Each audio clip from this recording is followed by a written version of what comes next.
السلام علیکم ورحمۃ اللہ وبرکاتہ۔ بہت ہی اہم مسئلہ کہ زلزلے کے وقت کون سی دعا پڑھی جائے اور کون سے اعمال کیے جائیں۔ زلزلے کے وقت کوئی مخصوص دعا نبی کریم صلی اللہ علیہ وسلم سے صراحت کے ساتھ ثابت نہیں ہے، البتہ خیر و بھلائی کی تمام دعائیں پڑھی جا سکتی ہیں۔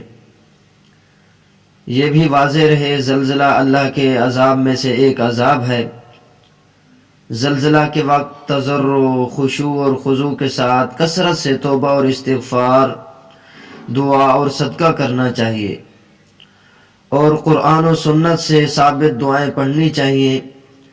نبی کریم صلی اللہ علیہ وآلہ وسلم بلاؤں اور آفات سے حفاظت کے لیے صبح و شام یہ دعا پڑھا کرتے تھے: اللہم انی اسألک العافیۃ فی الدنیا والآخرہ، اللہم انی اسألک العفو والعافیۃ فی دینی ودنیای واہلی ومالی، اللہم استر عوراتی وآمن روعاتی، اللہم احفظنی من بین یدی ومن خلفی وعن یمینی وعن شمالی ومن فوقی، وَأَعُوذُ بِعَظْمَتِكَ أَنْ أُغْتَالَ مِنْ تَحْتِي۔